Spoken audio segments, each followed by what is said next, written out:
Okay, thank you very much. And we will be starting with our webinar today. Now, how many of you have received so much event prompts, be it for in-person or virtual events, that you wonder if there's any point to having yet another event? And how many of you have wondered how many events and exhibitions can actually help solve the climate crisis? Thank you. Now, the fact that you attended the webinar or are listening to the replay of this tells me that you would have at least thought about one of these two questions. And in today's webinar, we want to explore the roles of events and exhibitions in this journey to solve the climate crisis and increase sustainability, as well as how circular thinking opens another level of impact and business value to the market. I just realized that the music is continuing on, so please give me a moment so that I can pause the music. But for those of you who do feel overwhelmed in terms of the events and exhibitions, there's so many of them that's happening. I would like to say that at the end of the session, we will also be sharing some tips for you in terms of how to overcome that overwhelm. Okay, right. So with that, let us start off with the session. I'm really happy to be joined by two esteemed speakers who they themselves have had very colorful sort of careers across various sectors and they have organized so many different types of events. And we would love to actually hear from them. Now, I'm very happy to invite forward and introduce Renee Tan, Chairperson of Advanced Innovation and Manufacturing Asia. She's also the Managing Director of Hashtags based in Singapore that helps businesses scale up, venture build, and internationalize, as well as the founder of Her Entrepreneur, which is an omni-channel media platform to educate, empower, and connect entrepreneurs, investors, and governments across Asia. Renee is an experienced managing director with a demonstrated history of working in technology, B2B media, MICE industry, over several sectors across Asia. And she's also the recipient of the Brands for Good Award 2019. Her work and herself has actually been featured in several media platforms, such as the Business Times, Channel News Asia, CNA 938, Astro Radio, The Economist, etc., etc. So pleasure to have you here, Renee. Next, Thank I have the you. pleasure of introducing Mr. Sunil Tawani. Mr. Sunil is an author, speaker, board member, and fellow of the American Society of Quality. He's also the CEO of Quality Indeed Consulting, based in the Middle East, and the founder of the Gulf Cooperating Countries Circular Economy Awards. Sunil has assisted many organizations from diverse sectors of the economy, including governments, the United Nations, to improve performance, excellence, sustainability, and governance. Sunil is a recipient of the prestigious ASQ Lancaster Medal for his contributions towards promoting quality. He is also advocating the UN SDGs and circular economy in the UAE and the Middle East. Now, one of his projects on circular economy in the built environment was actually released during the last COP28 in UAE, and he co-authored articles as well as designed and delivered training sessions on circular economy. Not to mention, Sunil has had the honor of actually meeting and interacting with the honorable prime ministers of India, of UAE, and several other ministers across the countries like Ecuador, Lebanon, Slovenia, and South Africa. So welcome, Sunil, to our session today. Right. So before we delve into the topic itself, please allow me to quickly introduce myself as well as the association, Circular Business Association. Now, my name is Legion. I am the chairperson of the association, which we fondly call CBASE. And we are an ecosystem builder that aims to solve the climate crisis and create a livable world by accelerating business transition into the circular economy. And why are we actually even trying to do this? Because the warning that actually came from the IPCC about the climate situation is not that society doesn't have the know-how. It's not that we don't have the money. It's not that we don't have the technologies. It's that pace and scale of climate action is insufficient at this point in time to tackle the climate crisis. And the runway is actually really short. In the next 6 years to 7 years, actually, we need to reduce global emissions by 45%.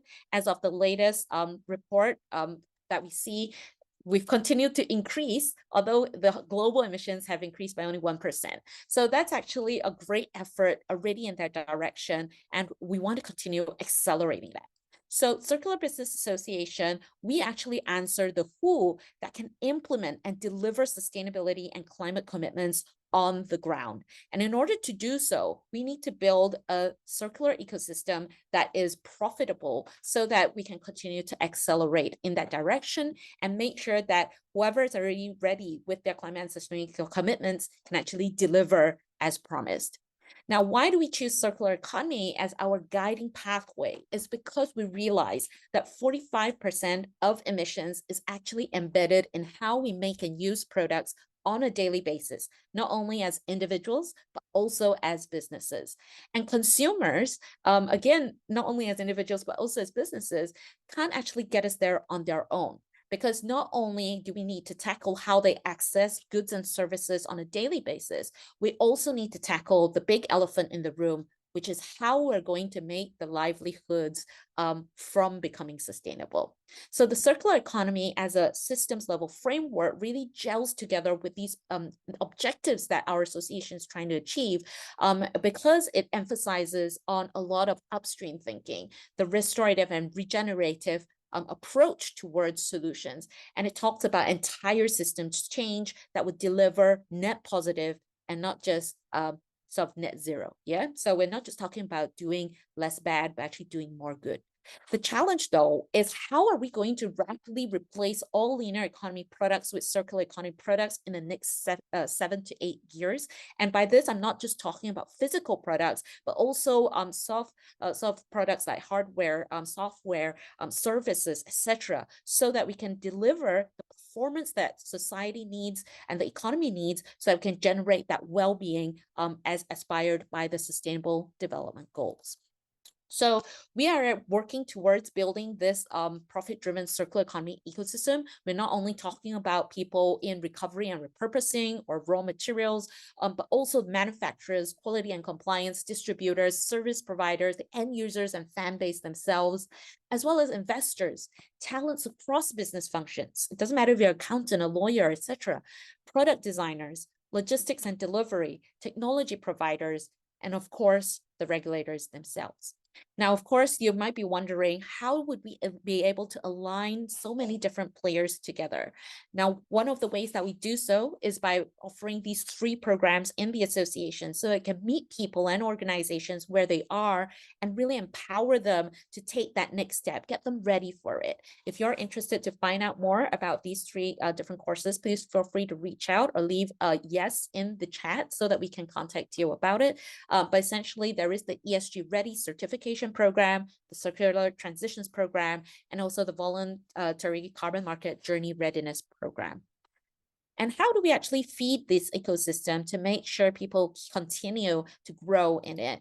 We actually have set up a 2-tier referral system, whereby if there are people bringing leads that make payment to the association, 10% of it actually goes back as a sales agent referral fee. And the person who found the introducer as well gets a 5% sales agent manager referral fee. We continue to promote this as a culture of sales referral agreements across the ecosystem, so and make sure that people in the ecosystem are comfortable bringing leads together and solving the problems together. So if you're interested to find out more about SeaLinkers, feel free to visit this site or have a look at our QR code. So that's all about our association.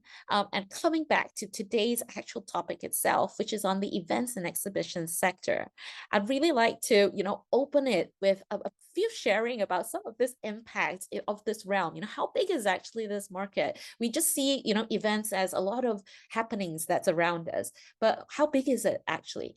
Now, in terms of the impact for GDP, it's in the trillion already and touches billions of people across the world from various countries, up to 180 countries, and it actually employs up to 26 million jobs globally. In terms of its environmental impact, it uses 70,000 kilowatt hours of energy for a typical venue, about 100 meter cubes of water, as well as 6,000 metric tons of carbon per event. And that's only in 2017, right? So there's likely to be an update of those figures. That's what we managed to find so far. Now, the global MICE market, which includes meetings, incentive travel, conventions, exhibitions, is set to actually grow at a rate of 8% every year. And it's likely to reach 1.9 billion, 1,932 billion by 2032. If we start looking into the trends that we're starting to see, we're starting to see more in-person meetings coming back after COVID. There's a predicted increase in terms of the spend that's going to be dedicated into these in-person meetings. On top of that, we are also seeing the virtual event market size growing as well. So there's definitely a lot of activity in the events and exhibitions realm, both in person as well as virtually. So with that, it really begs that question, therefore, what is actually that role of events and exhibitions in society, and what does it offer to solving the climate crisis? So now I'd love to just jump straight in and ask these two questions to Renee and Sunil about your thoughts about it. And maybe we can start first with Renee. Hi, everyone. Thank you so much, Li Jing, for your question. With regards to the role of events and exhibitions in the society, I feel that it's not just about, all things transactional. I feel at the end of the day, what we do is about building ecosystems for long-term benefit for everyone for all the different stakeholders in the market. So say for us, we have implemented quite a number of activities that are meant for good. So these for good initiatives, such as HR Entrepreneur is focused on diversity and inclusion. We address the S in the ESG, and there are programs where we discuss innovation, tech, and sustainability as well, and also create an ecosystem of startups, which are what we call startups for impact, where we also want to connect them with investors who are looking at valuable investment for such startups who can bring an impact to the society, to the environment, to people as whole.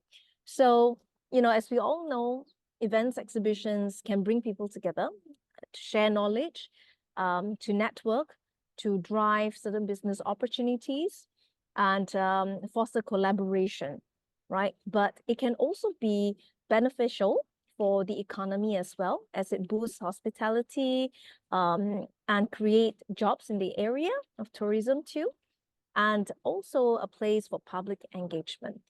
And this is my thought in the role of events and exhibitions in society, where in the long term, there would be a positive outcome created where people implement what they learn through these gatherings. And could you let us know a little bit more about this Advanced Innovation and Manufacturing Asia Week that you're organizing then? Well, this is the upcoming AIM Asia Week that is happening in Penang, 3rd to 4th September. And we're going to talk about how we can propel towards Sustainable Industry 5.0 through advanced innovation and manufacturing. And this is where we cover a mix of programs and discussions in the advanced manufacturing tech arena and also the deep tech innovation arena. And this is a gathering where we bring together multiple industries, such as semiconductor, electronics, pharmaceutical, biotech, medtech, even green tech. So we are hoping to create this platform for them to discuss how to advance, accelerate, and automate towards a sustainable industry 5.0, and to explore deep tech innovation frontiers for industry transformation. So besides bringing together the industry, we'll also bring together the government, the investors, and also innovators. It's always been multi-stakeholders in a lot of our programs that we run. And to be sharing more information in the chat. Right. Thanks very much for that, Renee. And I really like to pick up on some of that points that you mentioned, that it, apart from it being a place for collaboration, for networking and things like that, it also has an implication towards that wider economy and therefore various livelihoods that people have as they, interact with events, both as the participant, as exhibitors, or even suppliers to even get the event up and running in that first place. And probably now I can shift it over to Sunil to maybe hear your thoughts actually about about what are the roles of events and exhibition in society, and what does it actually offer to solving the climate crisis?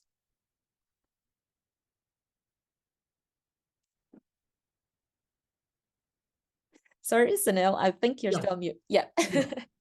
Thank you so much, everybody, for joining. Um, you see, these events do not operate in vacuum. They look at the context. What is the need in the business or in the society? And then the event is designed to deliver that need. I'll come to very specific examples around it. You see, way back in 1993-94, Dubai announced Dubai's drive for quality. That time, the market didn't know much about quality. People didn't know what is ISO 9000, balance scorecard, excellence, so many, all these benchmarks, terminologies, and all that. So it gave a huge boost to events to bridge that knowledge. Once the ecosystem matured, let's say 20 years later, 30 years later, the need totally got changed. People were going for the events to learn and also network. But primary driver was learning actually. And what I can take it back to implement. And then segregation and customization happened. Quality in industry, quality in service, quality in contracting, quality in banking, and so on and so forth. And then out of that, it branched out into customer experience, customer service, internet, digitization. So the events don't operate in vacuum. They look at the context and then events get designed. And their objective and purpose changes with that, actually. Because these days now, we are in knowledge economy. Knowledge is so much freely available. People rarely go for events to get knowledge. Now, the whole value proposition is very different. Now, for example, circular economy in this country here, a lot of people don't know about it. A lot of people want to learn, and a lot of people want to challenge. So, around that context, we are designing and organizing an event in February 2025 to bridge and build capability about the knowledge area. You see, we are all in knowledge economy. We are in service economy. So event is supposed to deliver that value to that. Now, a lot of people are saying, can we have a community of circular economy professionals? How is it different from sustainability? How is it different from ESG? So understand the market need. Event is then customized to the stakeholder needs and all that. So value proposition is dynamic, actually. And as Rini rightly said, it has certainly an impact, positive or negative, on environment, on economy, on social perspective. So in very short, I'll just say that, I've organized some 70, 80 events around that. Second very important thing is where we need a lot of engagement, workshops, hands-on solutions, action planning. These cannot be done on virtual media, on MSTs and Zooms. You need people to be in the room, think together, work together, dirty their hands, and find a solution to the problem. So where we need a lot of engagement and action, events are needed. So in short, within the time frame, these are my initial perspective and thoughts, and more when we go to the moderation. Over to you, Legion. Right. Thanks very much, Sunil, for that. And I think like it's great that you picked up that point that, events actually is, a reflection of actually what that society or that group of consumers actually are looking for. And definitely as we move forward into this realm where, more and more the sustainability is being talked about, and they're trying to see how it's going to be implemented across so many different sectors. The events exhibition industry being a convener of all these different entities, and to serve that purpose of convening, it really opens up, even a deeper role. And I'd love to explore that a little bit more in my sharing as well, because I'd love to pitch in before moving into the moderated Q&A session. So with that, please allow me to probably do a quick sharing from my end as well, in terms of why this events and exhibition realm really captures my interest in sort of imagination as well. Now, I used to go to this meetup with some of my fellow uni mates, and there was actually this guy who talked about a challenge that was being done in the university called designing and manufacturing in space. And I really asked him, like, why would you even want to go to space to try and manufacture anything? And he was like, no, you actually missed the key point here. The key point is that when we're in using the boundaries or the sort of restrictions that space provides to us, what we're trying to do is actually push through with new innovations so that we can actually have a solution that even works under such extreme situations. And to some extent, given the tight restrictions in terms of the time, the budget, the space, the performance delivery that's expected from events, to me, it really resembles that sort of controlled, tight lab situation where solutions are really put to the test, and in doing so, help us reimagine the boundaries of what is actually possible when we're talking about implementing solutions that can solve the climate situation. I really liked what Renee shared with me when we were preparing for this webinar, that they were different, that how hashtag approaches events is different from how typical sort of events and exhibition companies may run them, in that the profit itself is not so-called in the event itself, but it is in the value of the ecosystem that's built so that they would be able to help them venture build and internationalize, etc. So therefore, the events and exhibitions becomes just that tool and a way to actually empower more people to take more action in itself. So where the circular economy actually therefore come in, I know we're using the term quite roughly, and before we move into the moderated Q&A, I'd love to actually just allow our participants to have a bit of a basic understanding of what circular economy is. And essentially, it's a system solution framework. It's a framework of an economy that's restorative and regenerative by design.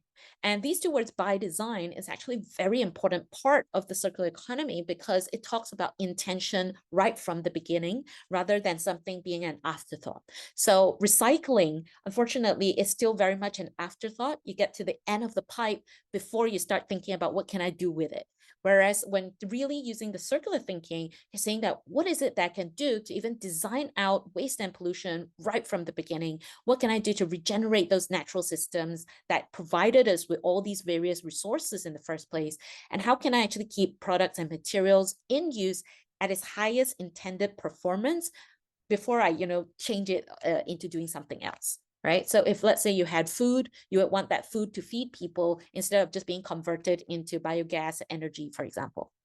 So this actually therefore touches on two things that I would like to bring forward to you all when we're talking about how circular economy could create a whole new level of impact and some business value for the sector and industry, because what we're talking about really in circular economy is that it's not just about doing less bad, which is the typical narrative you hear in sustainability nowadays, minimize this, minimize that, don't use this, don't use that, take this out, take that out. And you go to an event that's sustainable, supposedly, and it's just so bare minimum. You don't get that feeling of opulence or prosperity together, right? So the circular thinking itself is not really in terms of just minimizing the bad stuff, but it's actually thinking about how to build in more good stuff intentionally right from the start. And what's interesting is that when you start looking into the industry trends, this actually came from the Global Meetings and Events Forecast by Amex Global Business Travels. And the person in charge of this actually said the trends for meeting planners are actually moving more towards a consultative and less administrative role, right? People are not just asking event planners to just put things together, but they're actually seeking planners to say, you're responsible for incorporating our corporate objectives and facilitating the initiatives that we stand for. When we start looking into the Global Association for the Exhibition Industry, we see a similar sort of thing coming aboard as well, where, you know, trade shows is more than just booth displaying product anymore. It's really amplified by educational opportunities, like Sunil touched on just now, the innovative launches, data-driven qualified lead retrieval, etc. And sustainability is something that has really come into the focus, whereby, you know, there are definitely people in the events and exhibition sector that are struggling with certain challenges to implement sustainability, even though more than or close to 70% on average globally actually say sustainability is important for their organizations, and of course the organizations that they serve. So the question therefore comes about, how can we actually deliver the performance or even better without all the bad stuff? Now, maybe some of you are familiar with these two events. Now, one is called Olympics, and the other one is the Ocean Race, which is a sailing race around the world. Now, what do they have in common? What they have in common is that they have high level of visibility, and they have an opportunity for creating an experience. And because they have recognized their role, that power that they hold as events, they have actually moved a step ahead to actually say, how can we actually make sure that when Olympics or Paralympic Games is being hosted in a particular venue, it leads to an acceleration of sustainable strategies in that locality, in that city? How do we use the opportunity to talk about topics that people may not necessarily know about or don't talk enough about, or have awareness about, to take action? How can we use the event to demonstrate those actions from happening? For example, Tokyo Games actually demonstrated how they could use hydrogen into the low carbon economy, as well in terms of powering the athletes' villages from green sources. Paris, which is the next one coming along, is actually focusing to talk about the lack of physical activity among people, and that's leading to a lot of deaths happening, and championing a new national policy for people to have additional 30 minutes of daily physical activity in schools. Not only that, the Paris Games actually has achieved 75% of its suppliers being small and medium-sized enterprises, which is part of addressing the economic inequalities, but it also brings down that sort of travel footprint of a lot of these supplies. So it's really impressive that they reached this level, because the benchmark that was set by the Olympics Committee is only about 10%. And when we start looking into the ocean race itself, this is another really interesting example of how people have reimagined that relationship with events, because these sailors were so seeing how oceans are being damaged across the world. They actually, really championed to say the race should be doing more, not only in terms of, raising awareness about marine biodiversity and doing the science of marine sciences and stuff like that. They also talked about the organizers' own emissions, the zero use of single-use plastic in food and beverages in every city that they land in, 100% recyclable, compostable waste that is recovered, traceability of all those materials, and even the event look and the overlay itself also needs to build in circularity as well as these climate situations.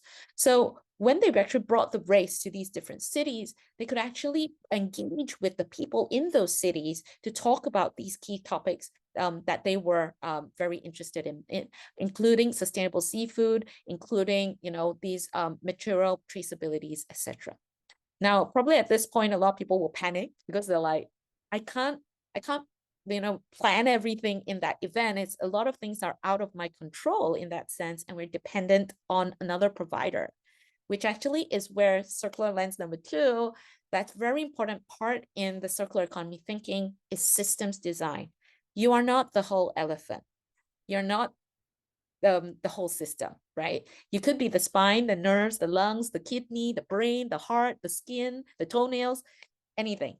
But each of you would have a core competency that you're good at, and aligning sufficiently, this elephant essentially can work, right?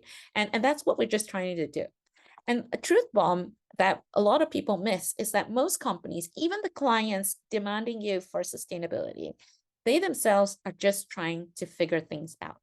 And as the consumer, even though they're one step from pollution happening, they actually don't have that much control because a lot of decisions have been built in the value chain, from what products or services are offered to them, how it's offered to them, what is the production processes that was used, the raw material choices, or how they actually chose those materials to be extracted, for example.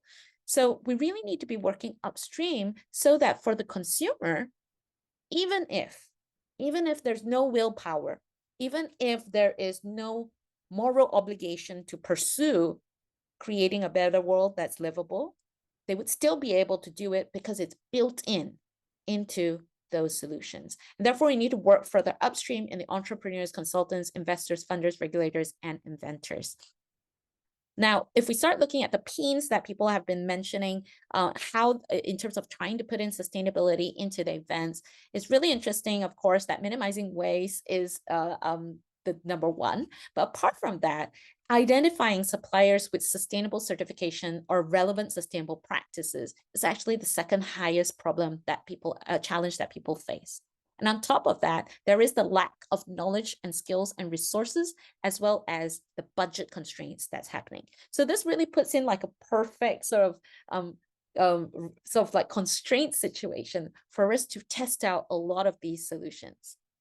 Now, maybe a lot of us actually go to events and exhibitions and end up feeling like this, right? It doesn't matter if it's a webinar or it's an in-person thing.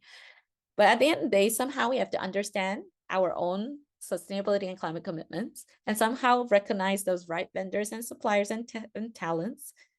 Then we have to understand what their solution is and then somehow align it together so that we can solve the problem. So when we're looking at circular economy thinking, especially the systems design part, and especially the by design part, the main question that we really need to be asking is, how are you being part of your client's journey in sustainability, in ESG, or even in climate?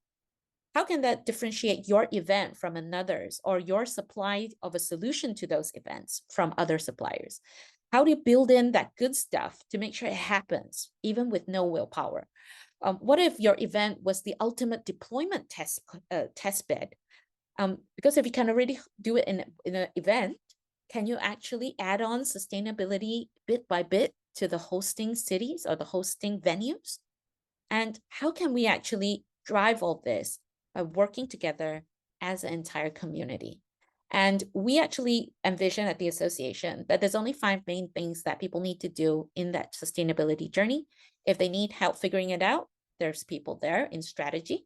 If you need help doing it, there are product people. If you need help learning it, there are people in all sorts of learning experiences. And the event sector plays very well in this learn it and tell it realm, whereby you're creating that experience for people. Now, is this going to be something that's fully solved already? Probably not. But if we can crack the code on how to actually do this, what could that market size actually be looking like? In terms of in-person events, this is what it's likely to look like moving to 2030. And if we look at just the amount of venues that's continuing to grow every year, this is that amount of venues that you could potentially change because your event was hosted there.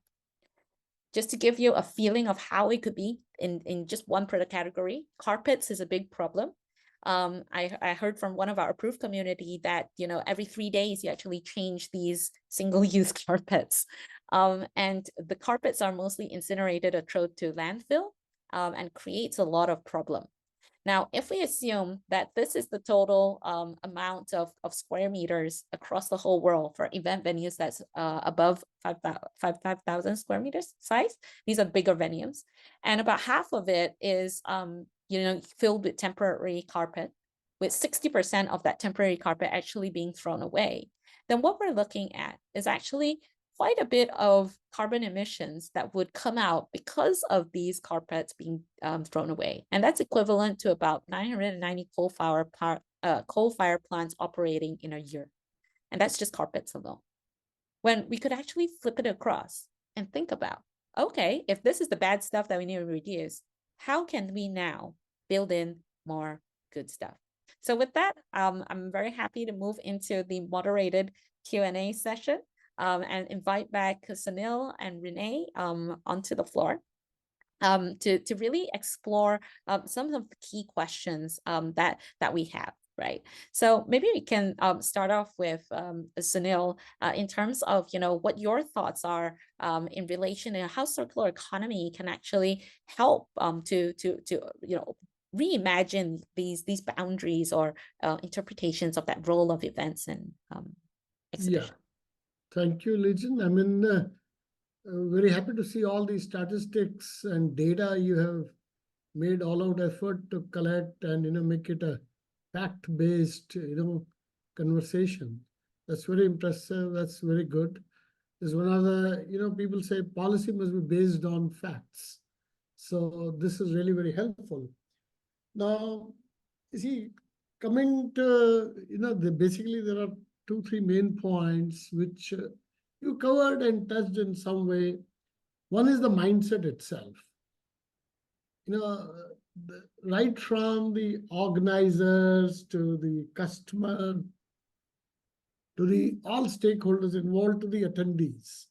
They all have a very, very important role to rejig their thinking itself. If I'm, expecting plastic bottles and big layout of the food, even though it is wasted and one-time use, it's okay with me. I won't feel the difference, right? On the other side, it's okay for me. I just don't care. You see, I was recently in US. The amount of waste I saw in the restaurants or just the tissue boxes. Now, you'll find a lot of places you'll not find tissue boxes on the table, or you'll not find water bottles. Still, some hotels provide that. Some you'll find water bottle in the glass, refillable bottles, right?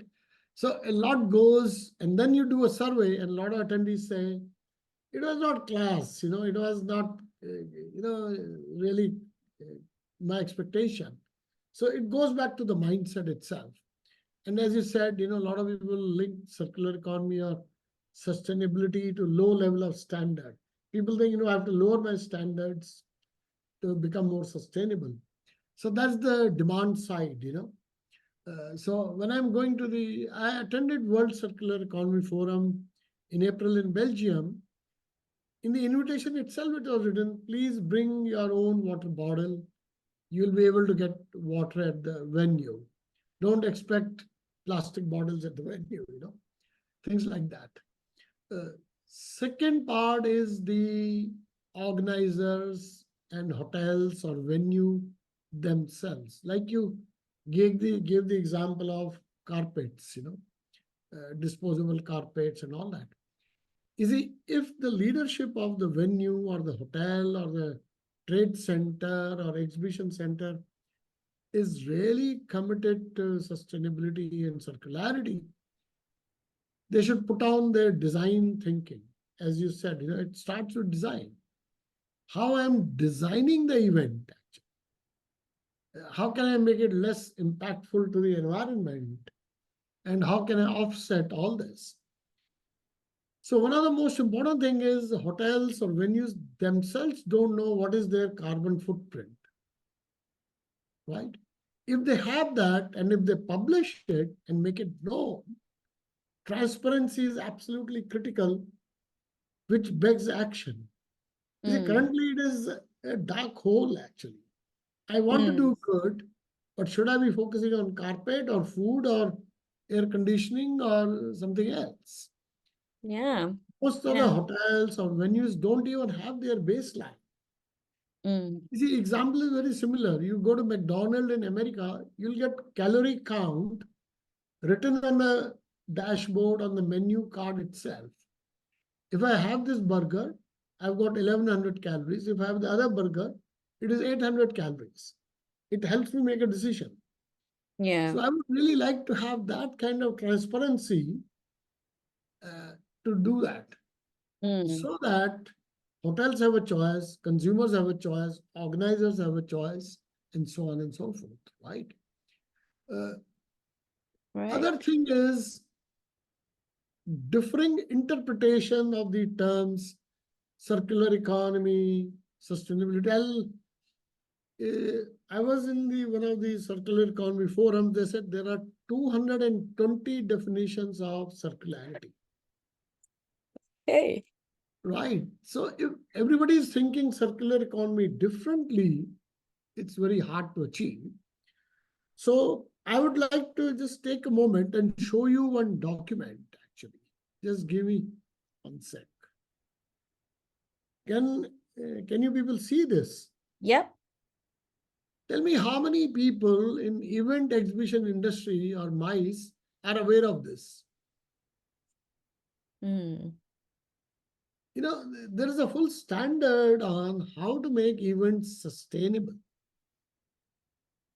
Let's say, you know, like Rini, they're familiar. Now, in this, if you let me just take a minute to show you 1 minute. I don't want to bore you, but it starts with the stakeholders. Can you see this interested parties? You see, when we are planning an event, organize, first start with this. For this event, who are the stakeholders involved? Mm. And then, sorry, Yeah. tell me. Yeah, sorry. Continue, sir. Yeah. So, and then move towards all the circular economy, sustainability, and all these things. Mm. And convince them, you know, the data you showed. Does the event owner know even this? Does the venue know this? Do the employees know this? How much of the waste is going to the landfill after each event? How much Yeah. of food got wasted? So it has to start with identifying these stakeholders, engaging, bring everybody together, including the end of life. Let's say event got over. And then I got these name tags and stationery, bottles, and so many things lying around. How to dispose it out? All the, you know, stage, billboards. So the demolition or a dismantling or a end of life organization should be in discussion at the design stage itself. Mm. I like the point that you made there, whereby, you know, there's actually so many different people in that value chain. And even the latest of circular economy standards from ISO as well is a lot about like understanding that value chain that you're involved with Yes. and how to engage them. Of course, another point that I really like that you raised just now is also about, you know, when you are talking about so many different definitions and people on a different sort of page, then it's very hard to actually sort of like get things done. Now, maybe from there, I'd like to just, you know, shift gears and hear from Renee as well. I mean, obviously, you are in the ecosystem building sort of realm as well, Renee, and you know, how do you see, you know, this role of, you know, just having all these different people coming together, the interpretation is going to be different, and how are we going to actually use events, exhibitions to get them to, you know, that next stage of actually doing something about it?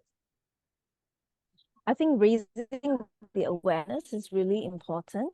So as we involve various stakeholders, not just the organizers themselves and the vendors, but how about the attendees? Can we make them more aware of what needs to be done so that the entire, you know, few days of being at the event is sustainable? So if we look at the entire value chain of organizing or producing a program, from start to finish, there are actually a lot of different aspects, right, in the whole production and the execution process. So with that, how can we be green and sustainable? From venue selection, are we to choose venues with stronger sustainability practices? Are we to, instead of transporting items from one region to another, can we do local sourcing and select maybe only eco-friendly transportation? And when it comes to catering, as we all know, there's a lot of food wastages. It is a pity when people register for events and don't turn up. So what other alternatives can there be? All right. And we as organizers or producers, can we make them be more aware, or during our reminders, is to have that flexibility to allow people to have their passes replaced by someone who can really attend, because they're food has been catered for. So we need to minimize food wastage, because at a certain point in time, there's, up to maybe 2 hours of a limit, and the hotel would just dump the food. And how they do it has to be tasteful. You've been to high-end 5-star hotels, and sometimes they just dump good food in front of people, just like that, while they are mingling. It's And really the experience awful. is just a big contrast, right? Especially if you're talking about sustainability. Yes, and it's coming from like high-end hotels, And Sunil talked about supplies, also water and things like that, eco-friendly materials, and some digital alternatives. Of course, we need to compare, between costs, right, and replace paper-based materials. If they need to be paper, what sort of paper we're talking about, right? And there are digital alternatives. Are they really better? Depending on the crowd. But we need to educate the crowd on how to use these digital platforms too, and make it so easy. The UX UI needs to be easy, such that people can adopt it right away. And in terms of waste management, we spoke that time. Are there any opportunities where we could make it aware, make attendees be aware that they could recycle some of their items, or their composting programs as well? So and to place certain sort of this information on why you do what you do. I think people need to understand why, not because you're just trying to comply, for example, but you're trying to have everyone involved collectively to do something good for the environment that can have long-term impact. And I think sustainability education is important. Therefore, in all of our programs, whether we talk about innovation, we talk about tech, we talk about impact, we talk about manufacturing, we always have sustainability component in all of the discussions, because they can be applied across, it can be agnostic to all industries.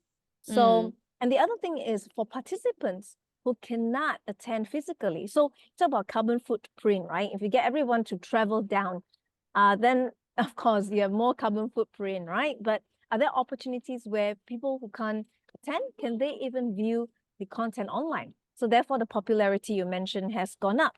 So I think this is a great alternative for everyone. Yeah.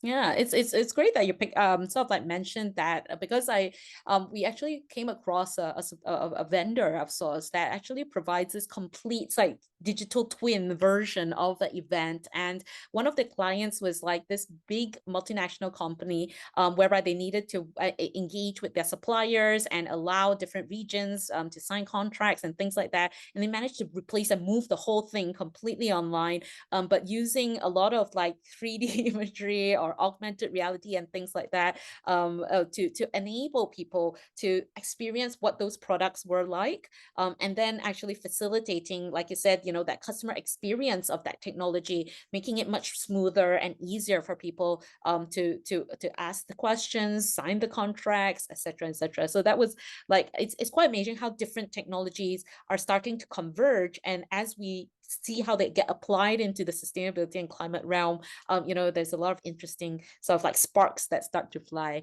Another point I really like that both you and Sunil actually picked up was, this notion about like why you're actually doing something in sustainability. And it doesn't matter if you're an event venue or you're a solution provider for the build or the food caterer or something like that. At the end of the day, if we don't know where is your biggest impact that you influence on in terms of sustainability or climate, then you're sort of missing the point. And it's very easy to get into like this greenwashing, cherry picking, isolated initiative sort of realm. Yeah. So Sunil, do you have any thoughts that you want to add on to that? No, I mean, the conversation is going really great, actually, very fantastic. I mean, as I said, we have to adapt to this whole concept of change. For the last 20, 30, 40 years, we are used to a certain lifestyle. Hotel, everybody is used to that. We have to change. That's why I call it's a disruptive technology. I don't know, this is those who know, this disruptive technology was developed, this concept by Professor Christian Clayton about not in terms of IT technology or engineering or science technology. It's something which disrupts the way we think, the way we operate, the way we organize, the way we deliver, the way we consume, the way we, waste, think.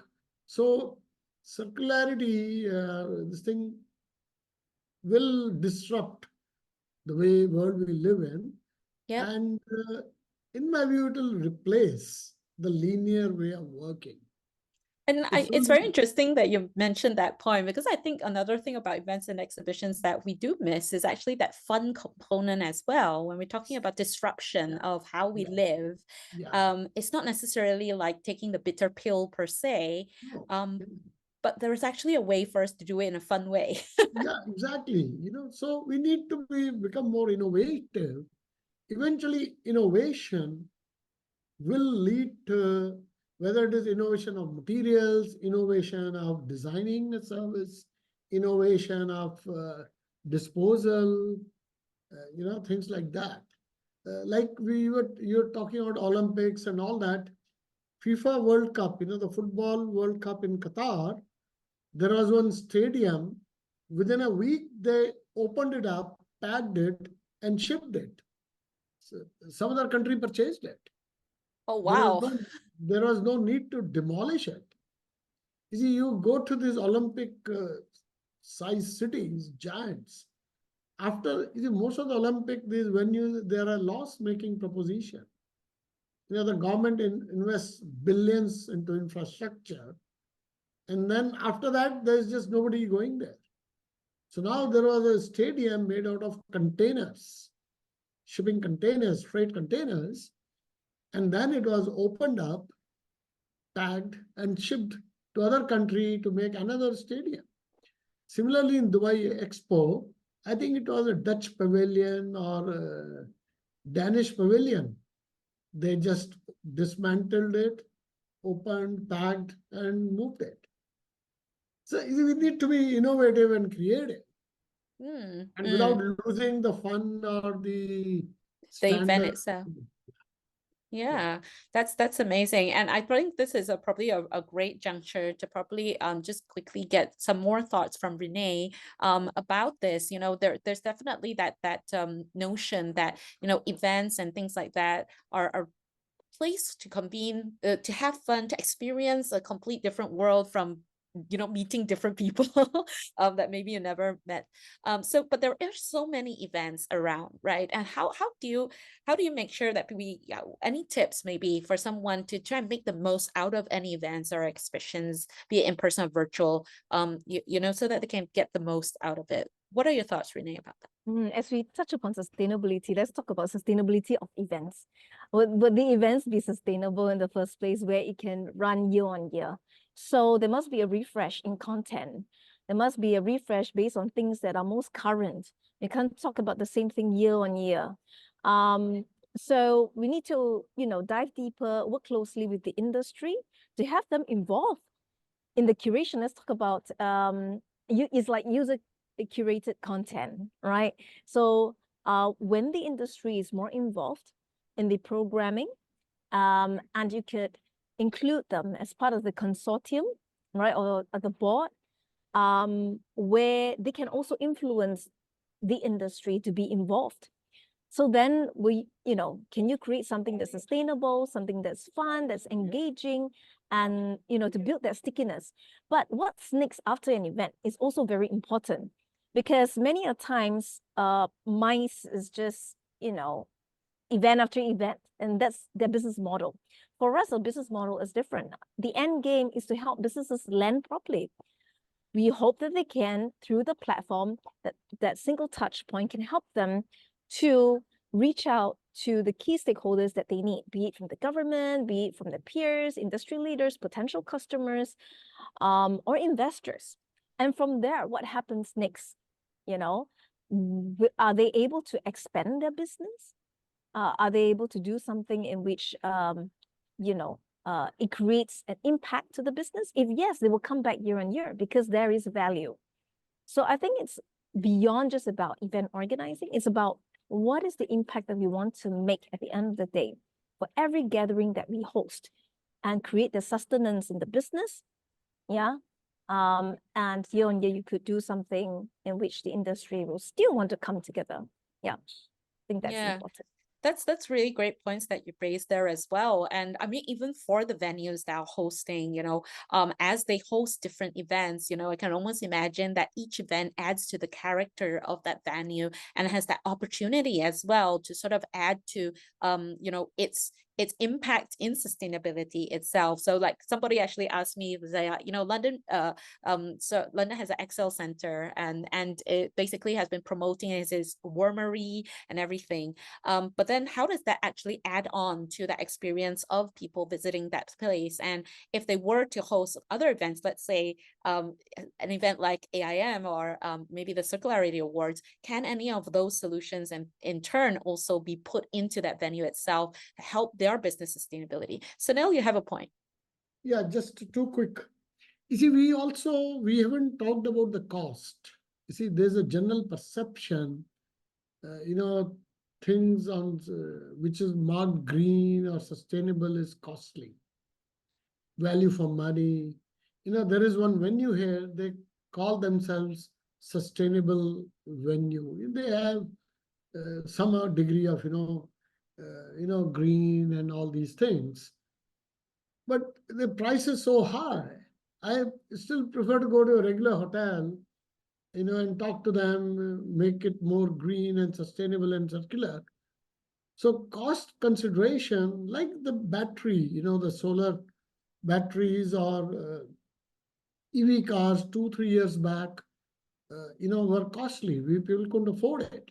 So the cost consideration is very, very important to make these sustainable circular events affordable, maybe cheaper in the end. Otherwise, you see, it will drive away the traffic.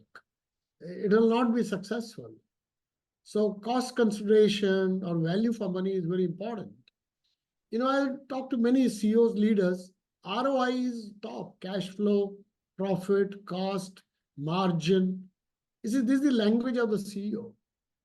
You go to him and tell him, okay, it will reduce 33,000 or 50 cars from the road. He doesn't care.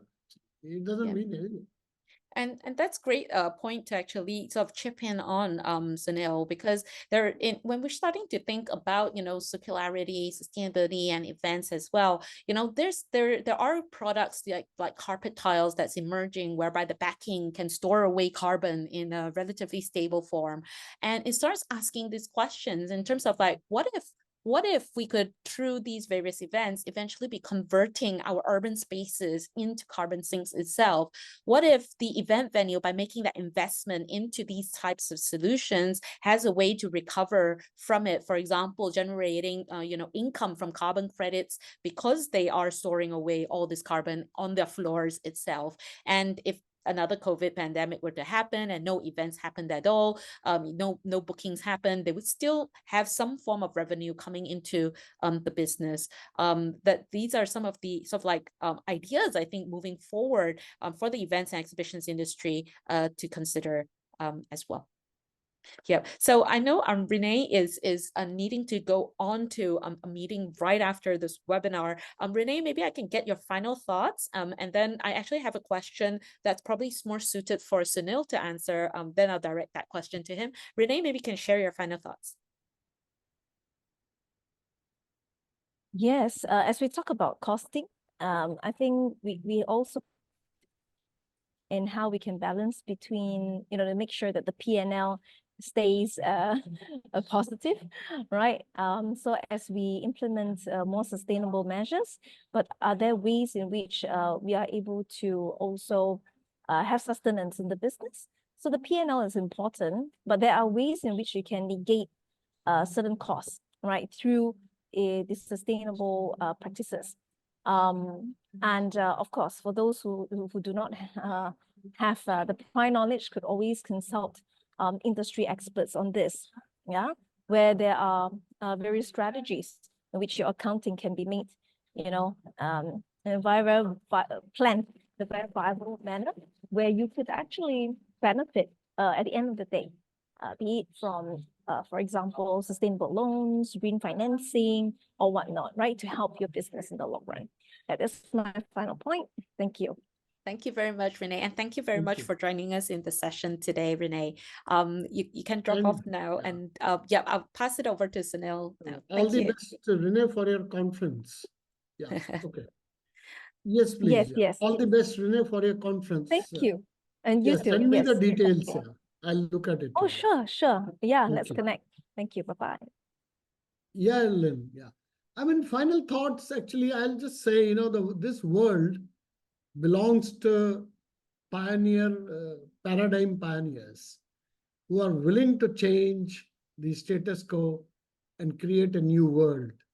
Companies like Amazon or Facebook's, Microsoft didn't exist 20, 30 years back, 40 years back. Or now you'll see in 10 years, companies in AI becoming as big as Microsoft or not bigger. Similarly, in circularity and all that, this belongs to the leaders who are able to see through, and they are on the fringes of this industry, and they will lead it. And it is human has tremendous ingenuity and creativity. And I'm extremely bullish, extremely positive, and I believe it will happen for sure. If not me, somebody else. If not you, somebody else. At the same time, millions are working towards it. And other is the collaboration. You see, now sharing knowledge has become so easy. You know, polio vaccine, I think polio vaccine took 100 years to develop. COVID vaccine took 2 years because all the technology was shared and all that. So I'm very hopeful, I'm very positive, and circular economy, wherever implemented, whether in the banking or construction or events or manufacturing, will replace linear economy. And in our lifetime, we'll see a new lifestyle. With this, I thank you. And I also need to leave in 3-4 minutes. Yeah, thanks very much, Sunil, for that. And just to sort of like close off in terms of that points that you raised there, definitely I think like one misconception people have is that we're going to become profitable all on our own, like individual companies becoming profitable on their own. But actually, when we start looking into that collaborative space itself, there's a lot more sort of room for us to actually profit together rather than trying to fight the market on its own. And this is where the association, we really talk about like, is there an opportunity for us to actually bundle products together as we supply to events as well? You know, is there a possibility to eventually become even a whole consortium of suppliers and vendors that, you know, literally actively help different venues and cities become more sustainable because the event went to their location? Yeah, and I think like on that note, I'd really like to say thank you very much, Sunil, for coming on to our session. I think if you do need to go off now, then please do. Yeah, and I'd like to just quickly share some final sort of thoughts or question relating to you know, how to do planned obsolete. So I'll just hang on there. But thank you, Sunil, for joining us in that session. Thank you. Yeah, thank you very much. Right. So in terms of that question that was raised, to eliminate planned obsolete as part of circular economy and designing and manufacturing goods or offering services, and that businesses would resist that because they're going out of business. I think that is something that, you know, is a misconception as well in terms of, you know, what it means to become a circular business. Now, there is innovation that's needed even in how businesses deliver those products and services and monetize. Just to show you some examples of businesses that's already moving in that direction. The rental model, performance-based model is something that is gaining more popularity. And I think within the events and exhibition realm itself, we're starting to see a lot more examples coming in play. For example, one of our Proof community, Fraction Design, they are in the rental of these modular style builds. Not only is the material itself so-called sustainably sourced, but in terms of how it's put together and how easily it can be taken apart like Lego bricks and flat packed, and then moved on to the next person who needs it in a rental model, is something that, you know, is gaining interest towards making events more sustainable. We don't actually need to own all of these things. Like you look at all these shopping malls that have events on the shop floor, and right after those 2-3 days or even a month at most, all of that just, you know, just gets to the landfill or incinerated. Now, another thought, you know, that people are seeing in the ocean race, apart from having a lot more refill stations, 800 meals a day in the Netherlands was actually catered for using reusable, returnable takeaway container services. We're starting to see also, you know, providers such as this one here, which you guys can go on and have a look at. This one is looking at, you know, how these reusable containers would interact with people in an event, well, not event space, but let's say office space. And it would be something that probably an event venue could consider in order to, you know, start dealing with these big amount of meals that they have to cater for. This stage here as well that has been used is interesting in the sense that it is completely portable. It is using renewable energies like wind and solar, but also pairing on with hydrogen, so battery storage, in order to provide people with those stages that can, you know, continue to entertain, but allow people to do it in a more sustainable manner. Even the material choices itself were also chosen specifically in order to reduce that impact and tell that story about sustainability. So when you start looking into, you know, these business models, is it really that there is no business to be made and the business will close shop? I think the simple answer is no. But if the business is unwilling to explore other type of business models, then probably, yeah, it's time to close shop and move on. We also started seeing some other sort of developments happening. Let's say, you know, people are saying that, oh, you know, single-use stuff need to be gone completely. But is that really going to be the case given how society is attuned to that convenience already? And the company actually rethought about how they could deliver that type of performance by putting in seaweed as the way to line these containers so that it's home compostable in 6 weeks, right? It can go back to nature, even if it's littered, even if it is thrown all over the place. It actually would add more nutrients to the soil, to the biodiversity, so that, you know, it generates more positive value of being littered than if it was not. So we start really looking into like this circular thinking. It's not so much about like, you know, just doing less of the bad stuff, but how can we actually do more of the good stuff, and because of that monetize from it. And one of our proof community actually is moving in that direction, whereby they have these composters that not only have AI and Internet of Things installed with them so that it can tell you how much food actually you've been throwing away. It also can deal with composting very quickly. So you would imagine that, you know, products such as this one, which is, you know, seaweed and paper that can be home compostable, going into these composters themselves and being converted in 24 hours into nutrients that can be going back into our soils, our urban farms, to really enrich the soil, etc., is starting to move in that direction. Another area that's interesting with the use of technology in this is that the value they can deliver to their client changes in the sense that data and information about how much carbon emissions have been avoided by the clients can now be tracked, can now be reported, can now be used in their own clients' sustainability reports to support their claims about how they are reducing their emissions. This is probably something that hotels, big event venues, airports, universities, big factories with canteens would be able to benefit from. On top of that, because they can now tell you which foods are going into the composter, it can change how the kitchens or the food procurement teams actually buy or purchase these ingredients that they use. So when we start looking at this, it's a layering on a lot of additional value, and it's the business now to try and see how to monetize it by delivering it. So I'd say that with that, thank you very much for joining us in today's session. If you have already felt overwhelmed by all the events and webinars that is happening, I would say give it a rest. when choosing what to attend. And with rest, this is a way for you to filter through what is going to be useful for you.